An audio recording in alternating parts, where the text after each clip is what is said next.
नाज़रीन, breaking news अवां share कंदालो। फैज़गंज का चोरन के पकड़ण लाइ वियल पुलिस मोबाइल रस्ते में ख़राब थी पई। पुलिस एहलकारनि पारां शहरिन का धिक्का ॾियारे गाड़ी के मंजिल ते पहुंचाए वियो। शहरिन पारां पुलिस मोबाइल के धिक्का ॾियण वारी वीडियो सोशल मीडिया ते वायरल थी वई आहे। शहरिन मूजिब लखें रुपया बजट होने बावजूद गाड़ियुनि जी मरम्मत नथी कराई वञे। पुलिस मोबाइल ख़राब होने सबब इलाइक़े जो अमन अमान दाव ते लॻल आहे। ख़बर के हवाले से अवां खे हिकु ॿीहर आगाह कंदालो या ब्रेकिंग न्यूज़ अवां सां शेयर कंदालो। चोरन के पकड़ण लाइ वियल पुलिस मोबाइल रस्ते में ख़राब थी वई। पुलिस एहलकारनि पारां शहरिन का धिक्का ॾियारे गाड़ी के मंजिल ते पहुंचाए वियो। शहरिन पारां मोबाइल के धिक्कण वारी वीडियो सोशल मीडिया ते वायरल थी वई आहे। शहरिन मूजिब लखें रुपया बजट होने बावजूद गाड़ियुनि जी मरम्मत नथी कराई वञे। पुलिस मोबाइल ख़राब होने सबब इलाइक़े जो अमन अमान दाव ते लॻल आहे।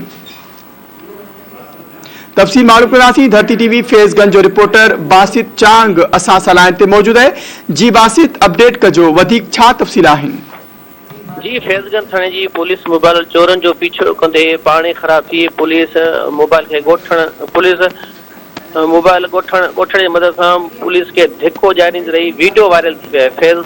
फैज़गंज थाने जी पुलिस चोरन की इतला ते हाजी हुसैन शाह लिंक रोड ते पहुती तो पुलिस मोबाइल ख़राब थी पई। पुलिस एहलकार ॻोठण के मिठू कंदा रहा और पुलिस के धिक्का ॾियण वारी वीडियो जेका आहे उहा सोशल मीडिया ते वायरल थी आहे। पुलिस मोबाइल ख़राब हुजण जे करे फैज़गंज के मुख़्तलिफ़ शहरन में ॻोठन में जेके चोरन जो जेके वारदातूं उहो पिण में इज़ाफ़ो थींदो पियो वञे ऐं जेको एसएचओ फैज़गंज आहे उहो पिण ख़ामोश बणियल आहे। बासित, अपडेट करण लाइ अवां जी वॾी महिरबानी।